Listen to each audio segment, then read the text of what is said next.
Okay, now to a new look at Princess Diana's life. 20 years after her untimely death, Prince Harry, Prince William, and Princess Kate will gather this Saturday on Diana's birthday to rededicate her grave in a private ceremony. Princess Diana still captivates us, and now a new 4-hour special is turning the spotlight on her legacy. And Chris Conley has a closer look for us this morning. Good morning, Chris.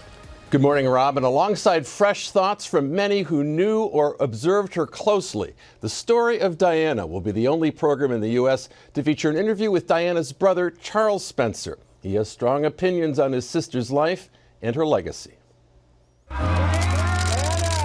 Diana, Princess of Wales, would have been 56 this Saturday, a life lit by lightning and flash bulbs. Of all the ironies about Diana, perhaps the greatest was this. A girl given the name of the ancient goddess of hunting was, in the end, the most hunted person in the modern world. 2 decades after his heartbreaking eulogy, Diana's brother Charles Spencer is speaking out about her legacy. Obviously, 99.9% of people had never met her or seen her, but they felt something in her that was fascinating and intriguing and a force for good.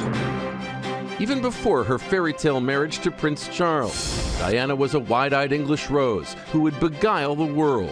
My earliest memories of her, she always had a sort of natural star quality.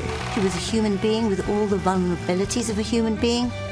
It brought her very close to all of us. That vulnerability enhancing her legacy as the people's princess and a fierce protector of her children, William and Harry. Nothing in her life came close to the love for her children. They meant more to her than anything.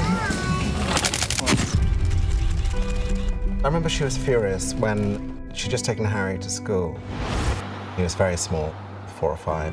Here he is arriving at a school nativity play. Smile for the cameras, Harry. Lovely.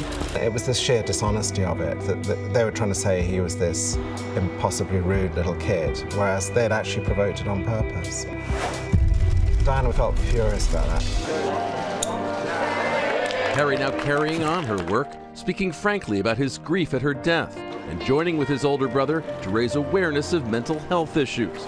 Just the kind of activism his mother took to heart. One of the reasons I want to talk now is because I think after 20 years somebody shifts from being a contemporary person to one of history, actually. And Diana deserves a place in history. This was a special person and not just a beautiful one.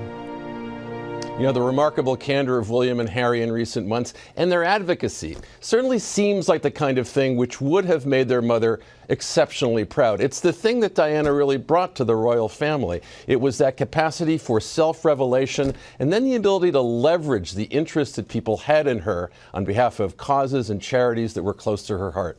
Robin? Yeah, her children are certainly following in her footsteps in that regard. All right, Chris, thanks so much. You can see the story of Diana right here on ABC. The 2-night event starts Wednesday, August 9th.